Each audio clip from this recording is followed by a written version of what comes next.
Well, hello there, wonderful people, and welcome back to Building with David. Here we are at our beautiful little honey shop in our city. Well, you know, it's not much of a city right now, but it's gonna be a city at some point, okay? No, don't come at me. Well, future me here. Sorry for butting in. I just want to announce something. Recently, I've been streaming some Pokemon shiny hunting. Wait, I thought I saw...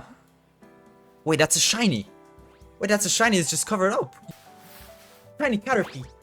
Tiny Caterpie, no! I have to break the chain! Which, next to Minecraft, is probably one of my favorite things to play. It is so relaxing and so fun. I've been streaming that on my Twitch, and I've decided that going forward, all my Minecraft streams will be on YouTube and my Pokemon streams on Twitch. So if you're interested in Pokemon, then feel free to come give me a watch. I'd really appreciate a follow or just coming on a stream to chat if you'd like to. With that, I'll leave you to the video. But yeah. For this episode, I was thinking we can definitely expand this area because I really like how it's looking and I'm feeling really inspired. We're taking a break from the little medieval area, but we will get back to that, don't worry. So for today, we're gonna build a wool farm for every single color of wool. This is the place of the auto farm.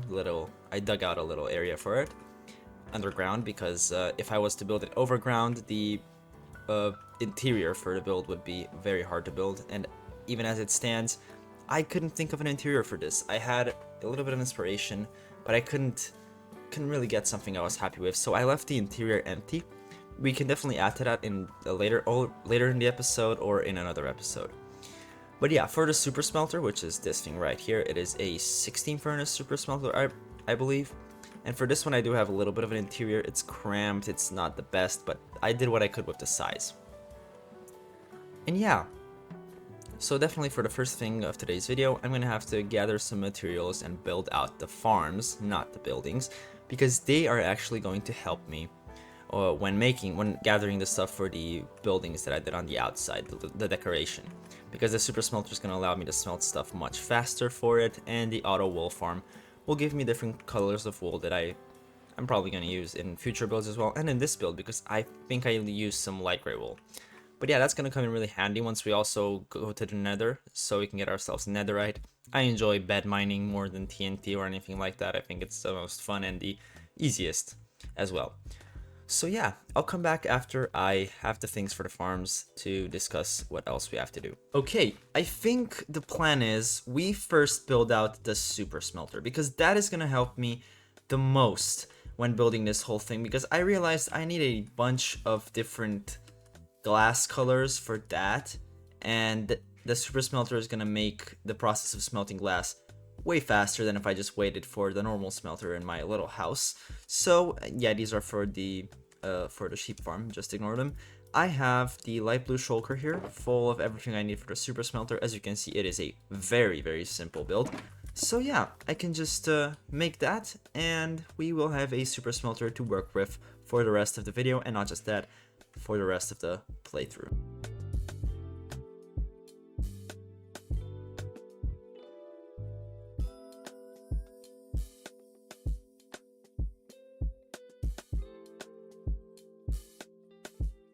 Okay, and here it is in all of its beautiful fiery glory.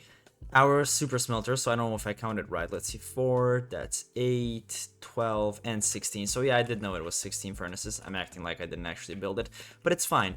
What I'm doing right now is I'm smelting a couple stacks of spruce logs. I don't know what that stone brick is doing in my inventory, but I'm smelting a couple of stacks of spruce logs, so I have some charcoal to work with, because I currently don't have a infinite fuel farm, which is something like a bamboo farm or a blaze farm that I could use. I'll have that in the future in this city as well. This is going to be a very industrial city in the sense that I'm going to have a bunch of farms in here. But yeah, this is a very simple build. I need to find a way to make going here easier, because that is how I stopped the minecarts to actually load them. I didn't think of that when I actually designed the thing. I got the farm from a random YouTube video. I can't remember who it was exactly. It's not my design by any means. I am not good at redstone, although to be fair, making a super smelter is not that hard. But yeah, as you can see, it's working pretty well. Like, the charcoal's already stacking up very well.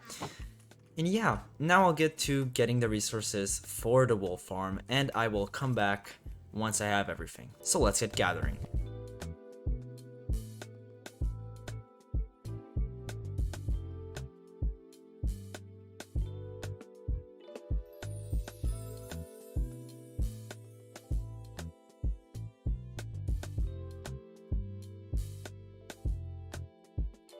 Well, it didn't take me long to get the materials for the sheep farm as well.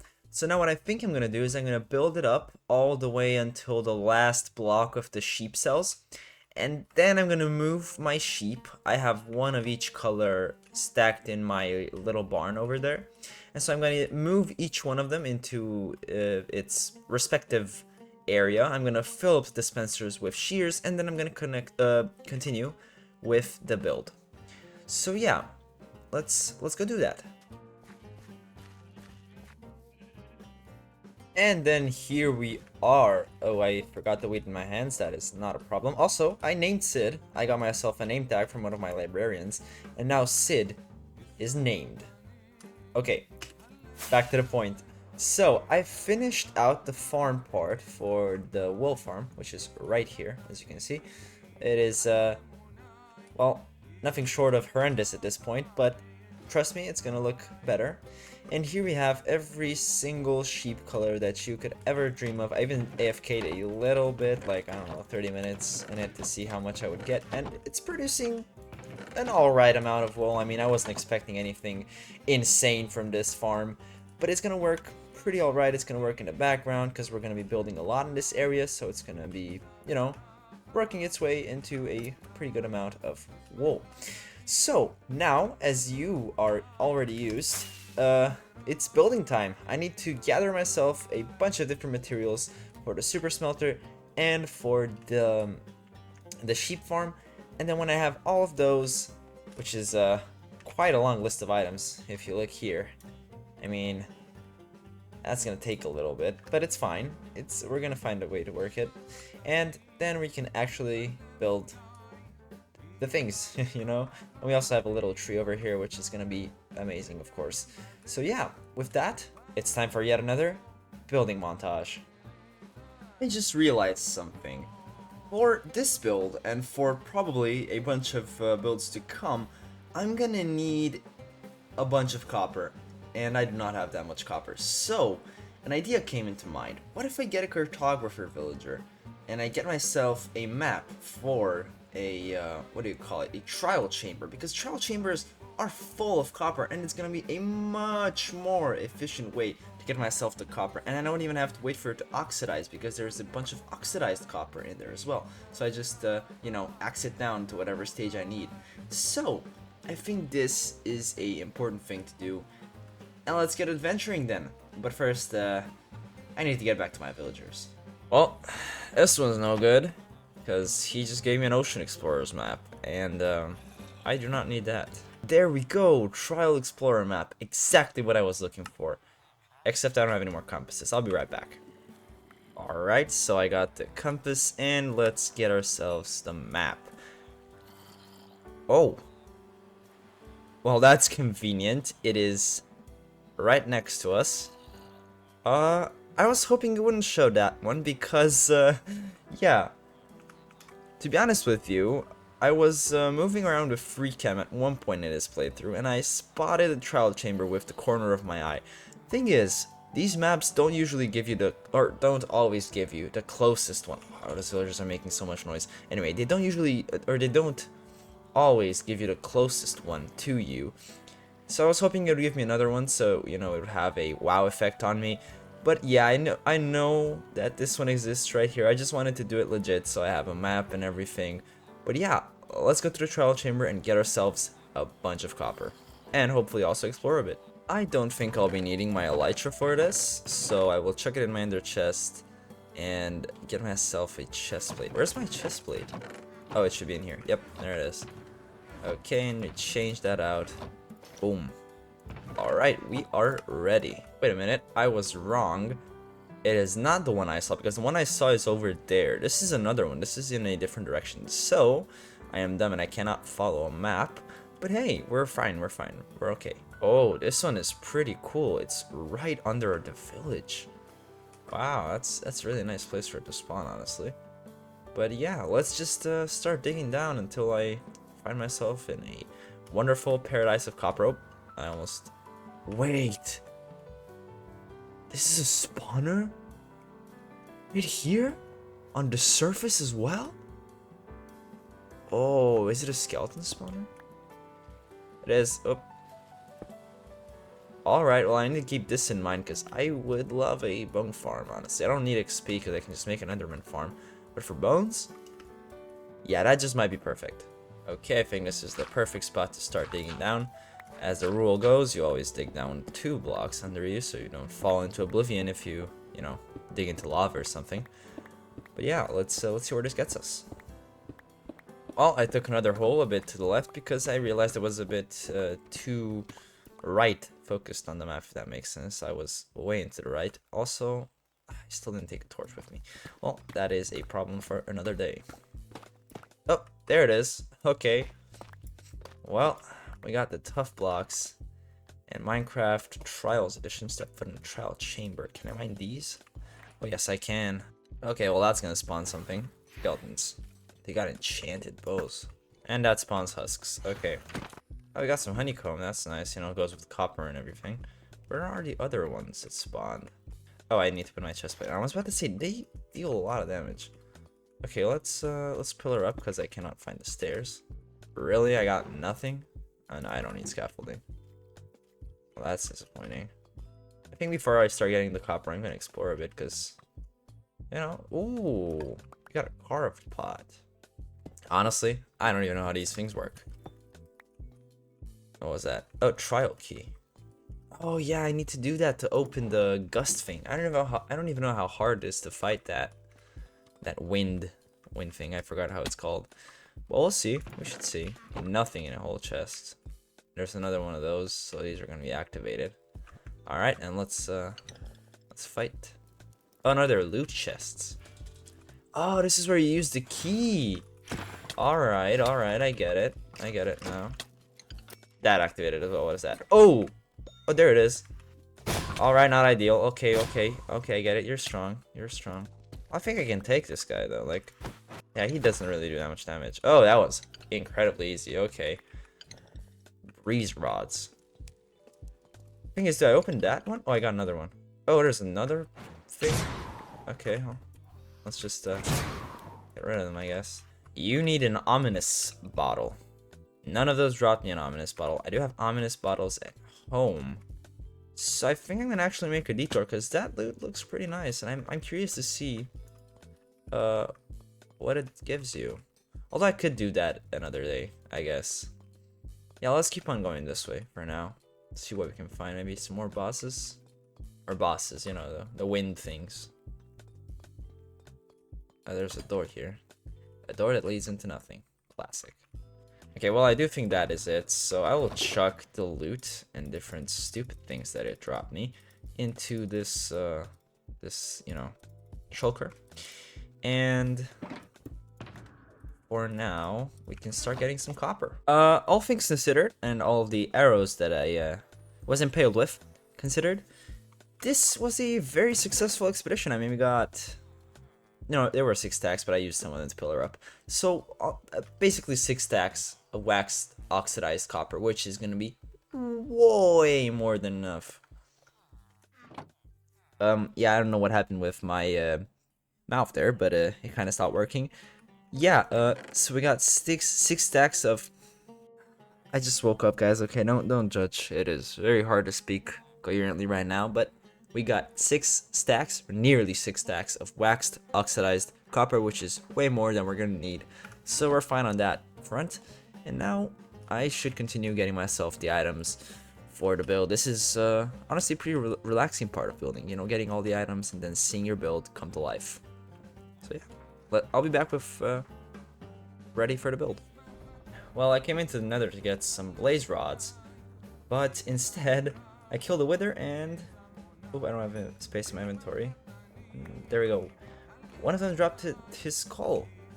It's amazing. I really needed that. So yeah. Okay, now we only need 2 of them, and there's my blaze.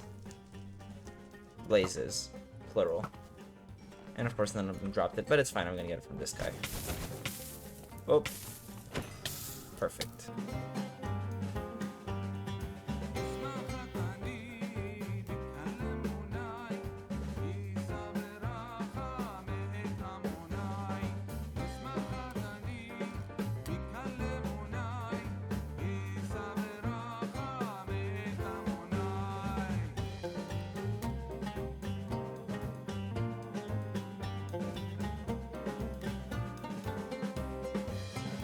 So here's the thing. In classic me fashion, I started building the super smelter, and before I did, I talked about how I got my items and stuff. As you can see, there was no cheating. I have every item I need in all of my shulker shells. I filled up every shulker shell I had almost with things I needed, but that's beyond the point.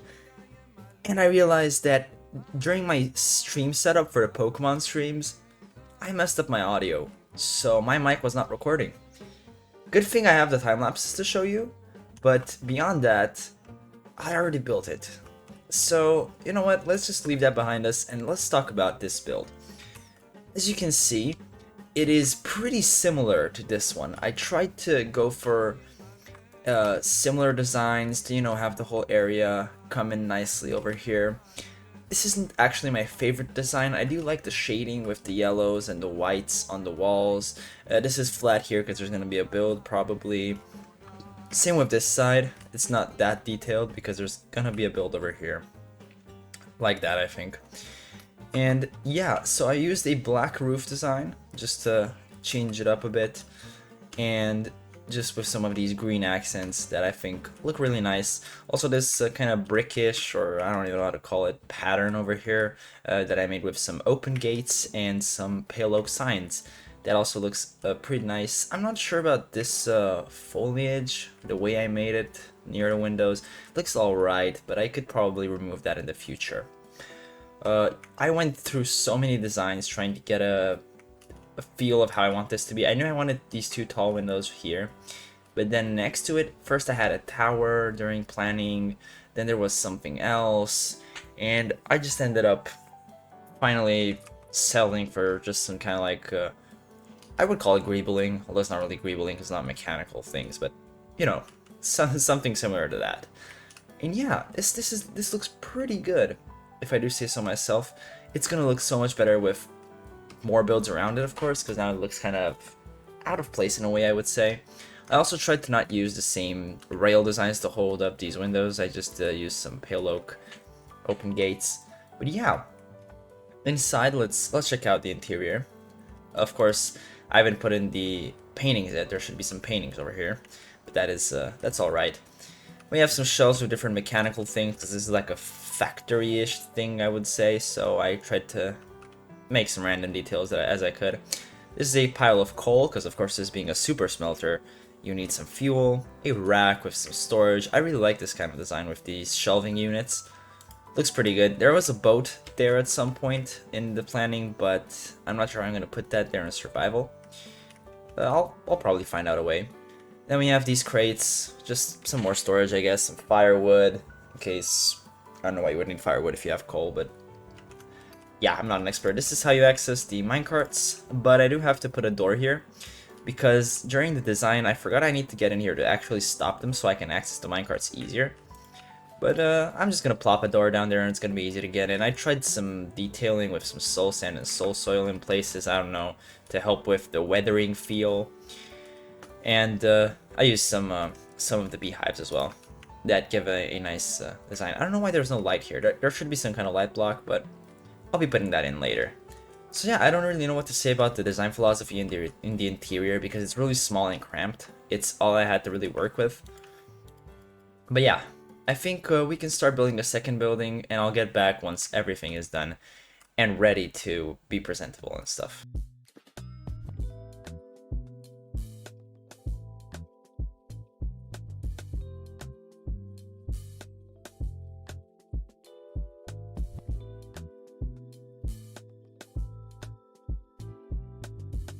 And just like, I don't know, 10 minutes later, couldn't have taken more than that, this second building is also finished. Please excuse the fire arrows in the window. I had a zombie situation, but it's fixed now, it's fine. And yeah, this is the start. Let me throw this arrow away. This is the start of our nice little alleyway. Of course, there's gonna be more buildings that way, so it'll look more complete. But for right now, as the exterior goes, I'm quite happy with this and with this one as well. One thing for this build before I talk about it, there is no interior. I plopped down some lanterns just so zombies don't spawn. As I said at the beginning, I just couldn't get myself to design an interior for this build. Whatever I was making didn't feel nice enough, and so instead of rushing it, I thought I would just leave it like this, and we can design an interior for it in a later episode. As for the wool farm, let's see how much wool has been gathered while I was AFK, or not AFK, while I was building and gathering stuff. So yeah, a pretty good, a pretty good amount of wool, if I do say so myself.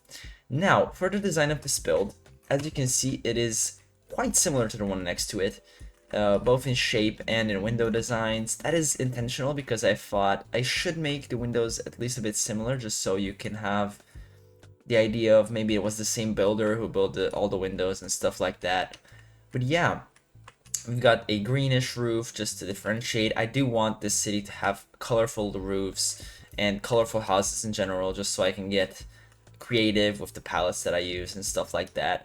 But yeah, this is looking pretty great. I used a granite and brown combination with bricks and a little bit of gray with tough accents in the walls, which I think looks pretty alright.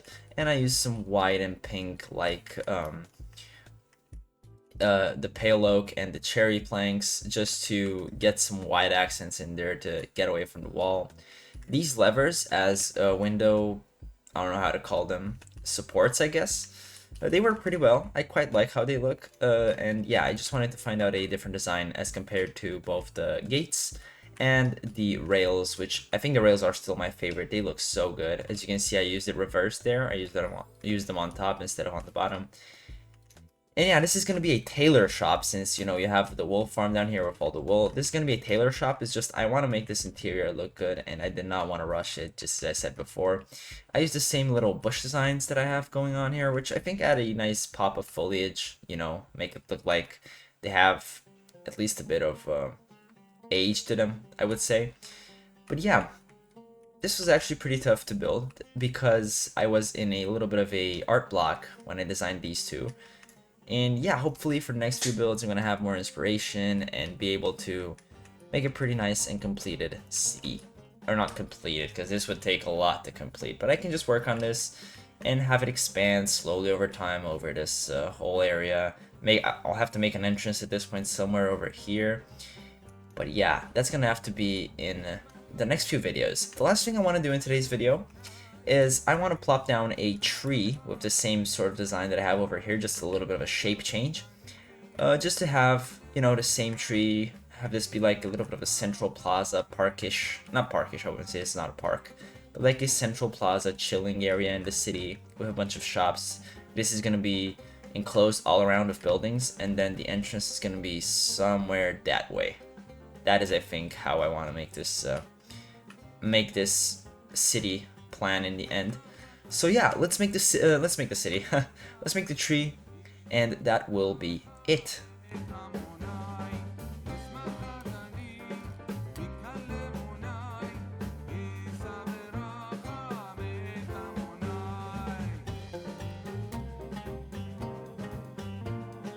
Here it is.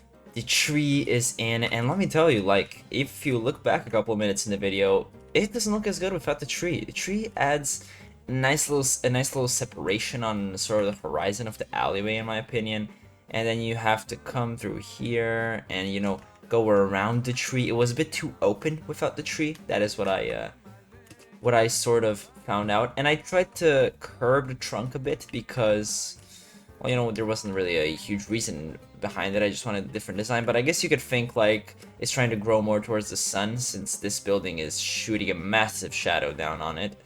But yeah, I mean, that's just stretching it a little bit. But yeah, I can't wait to continue this alleyway. It's gonna have a really nice feel once we walk around it. There's gonna be a bunch of buildings around it. There's not much to say about my tree philosophy. The way I build my trees is I build out the trunks and the branches, and then I put leaves on the branches. I try to make them feel as natural as possible, you know, have a more rounded shape, and you can even use different leaves, like I have dark oak leaves, or sorry, birch leaves on the bottom for the shadows, dark oak leaves as the mid-tone with the normal green, and then azalea to show light, like the sun is shining down on them and, you know, it's casting shadows on the leaves. That adds a really nice feel to the trees, and I highly recommend you do that as well. But yeah, there's nothing more to talk about for the trees. I think this is a pretty successful video in my opinion. It took a while to produce because I kept procrastinating on it. But in the end, it turned out pretty nice, if I do say so myself, and I cannot wait to continue making this project. Maybe next episode, we might move on to that little thing up there, the AFK platform, and do something with that, just so I can move away from this location in my world and continue on some other projects. So, just to freshen up my mind in a way. But yeah, thank you guys for watching. I was David, and I'll see you all on the next one.